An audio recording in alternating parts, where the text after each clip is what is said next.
Hi, I'm Dan from Ausgel. Hi, I'm Mark Ryan, the Minister for Police in Queensland. Hi, Tony Takovich, Sergeant of Weapon Licensing. And today I'm joined by the Honourable Mark Ryan, Minister for Police and Corrective Services, Minister for Fire and Emergency Services, and also the Queensland State Member for Morayfield. And I've also got here Tony Takovich, who is a Sergeant from Weapons Licensing in Queensland Police there.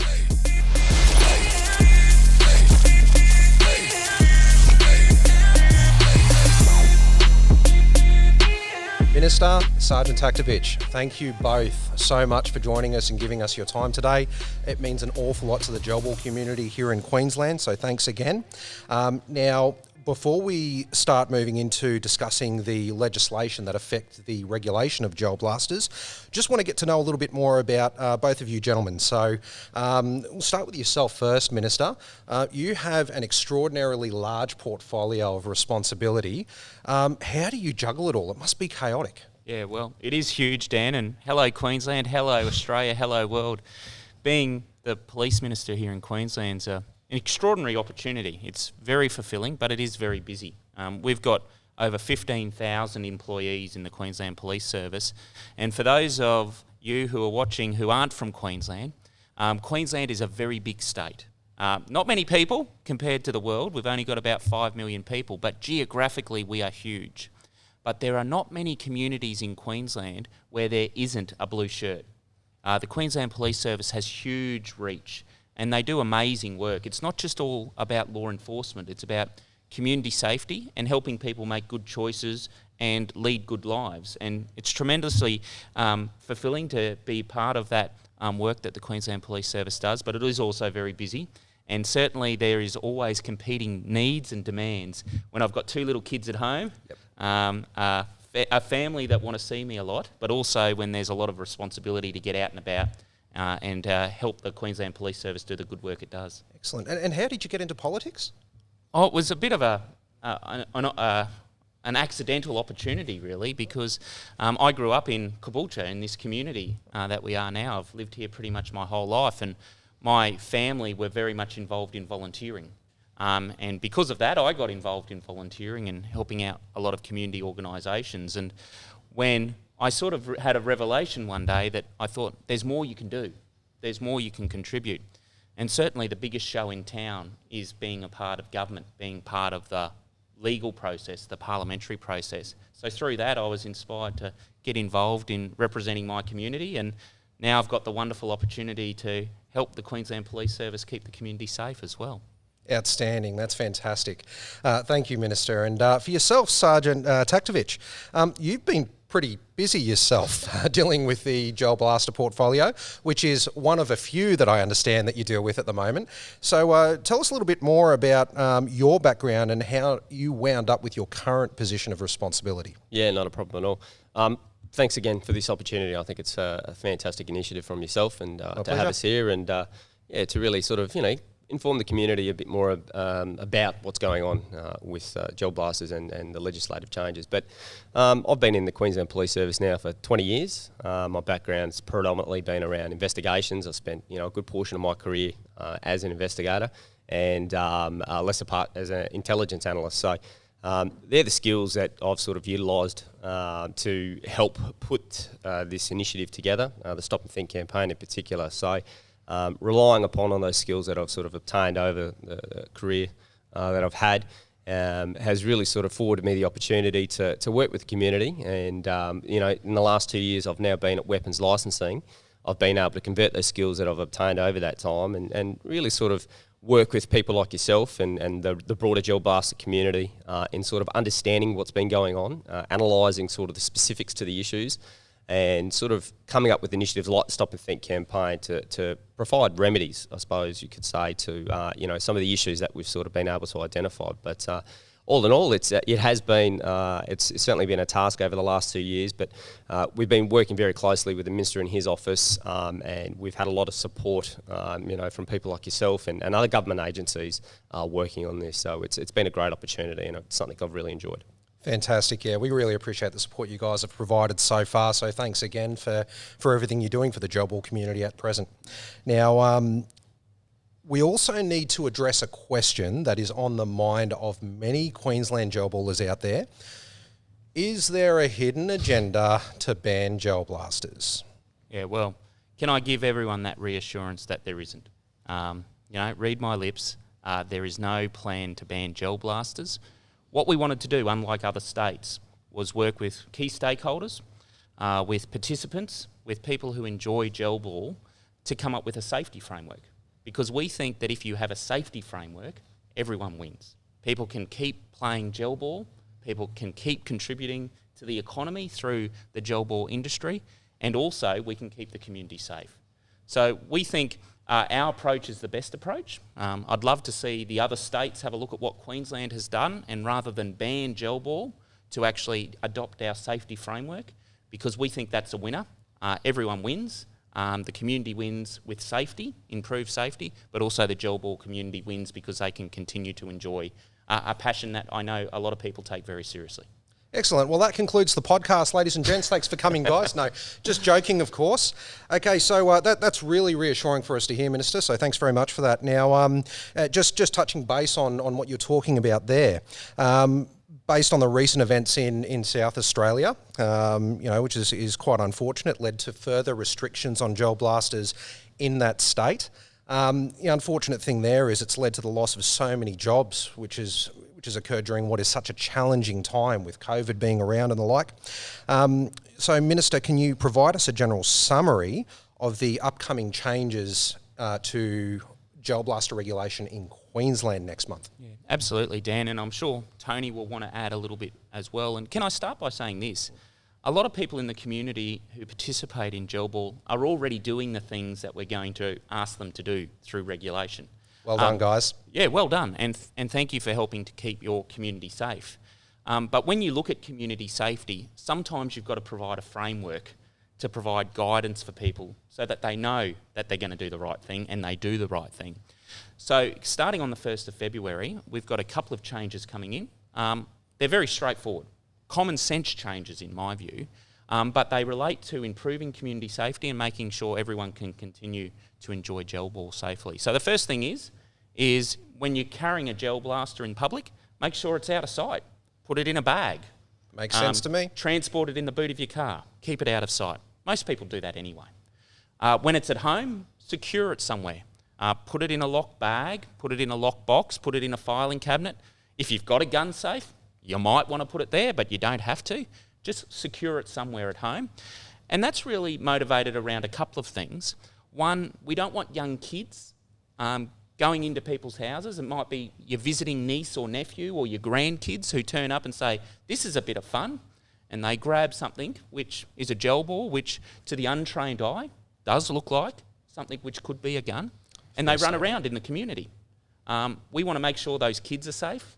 And we want to ensure that gel blasters don't end up in the wrong hands. So something pretty sensible.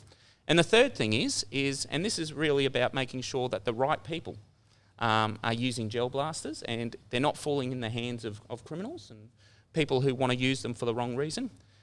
You do have to have a reasonable excuse to have a gel blaster. And Tony will go into a bit more detail here, but the vast majority of people have that already. They use it for recreation. They collect them. They participate in sport with them.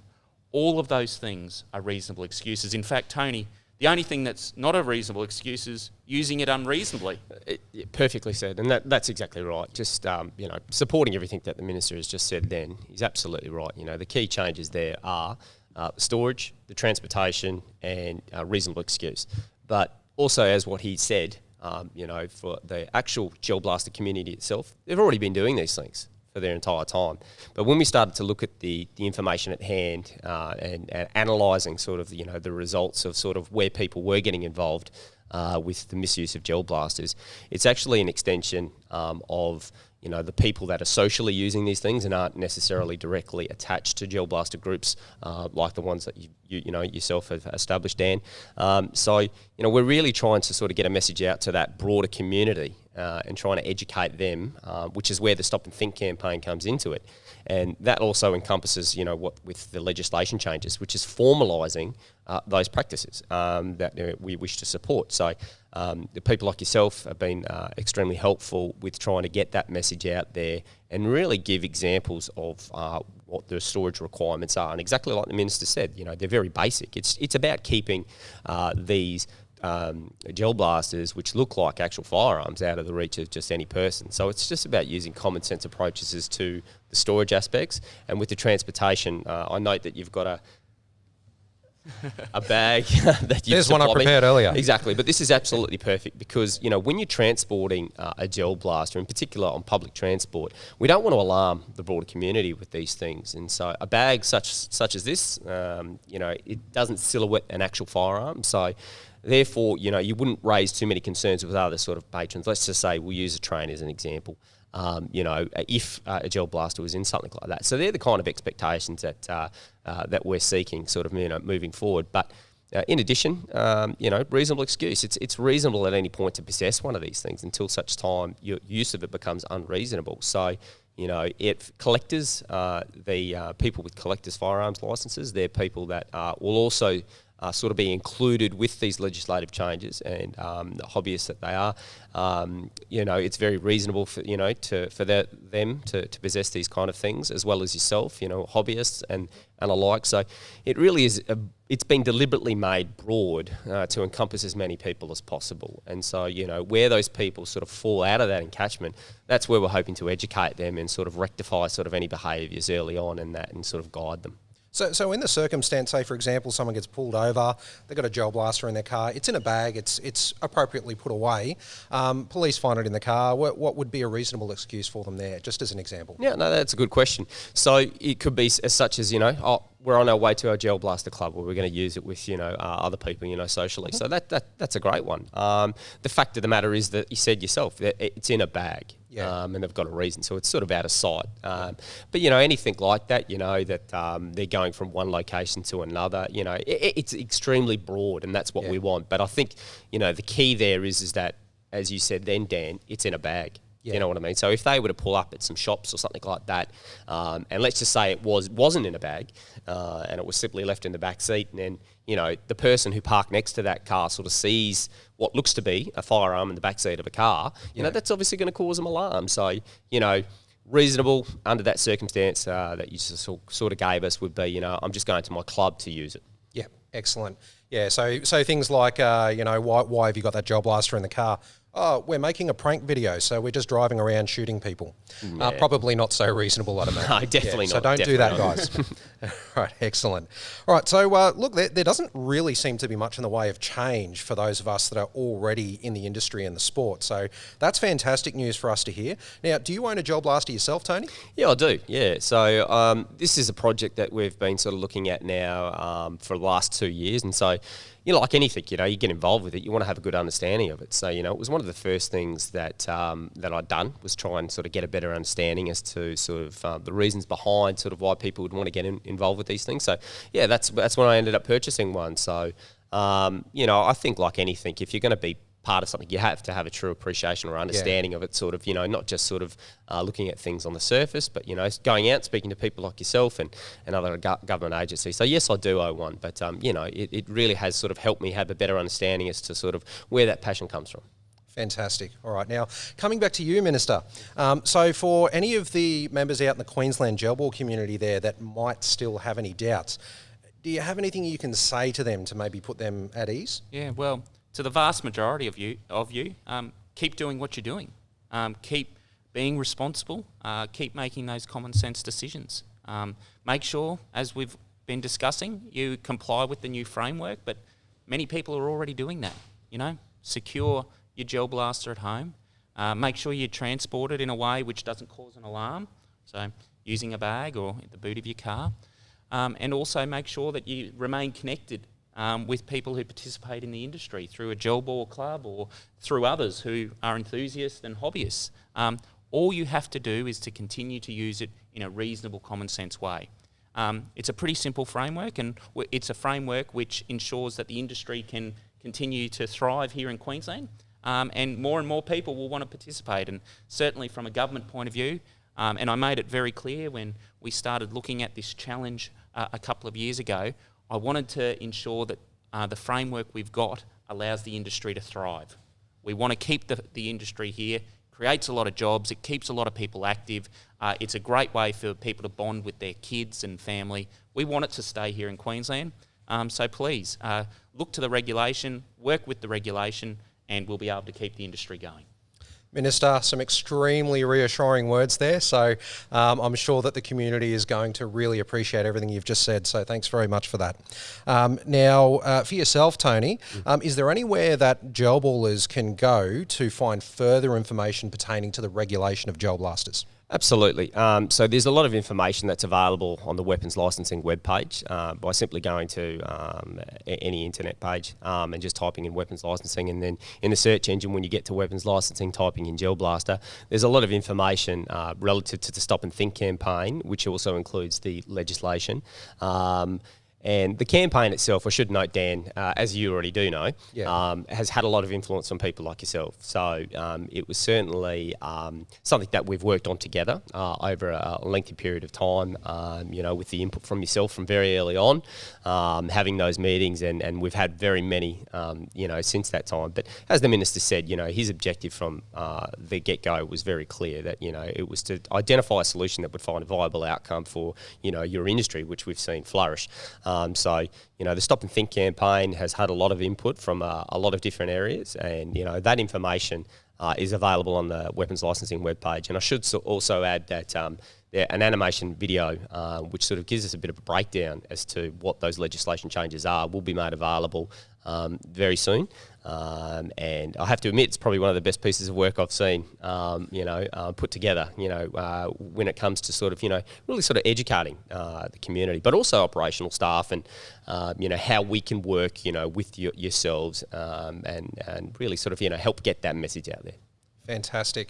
Well, look, that's really good news to hear all around. And look, the framework that you're introducing, the new legislative changes, the regulatory changes, they're all fantastic for providing some credibility to our industry. So greatly appreciated from myself and many of the other employees and players within the industry. Now, Minister Ryan, Sergeant Taktovich, thank you so much again for your time today. We're going to wrap that up there now.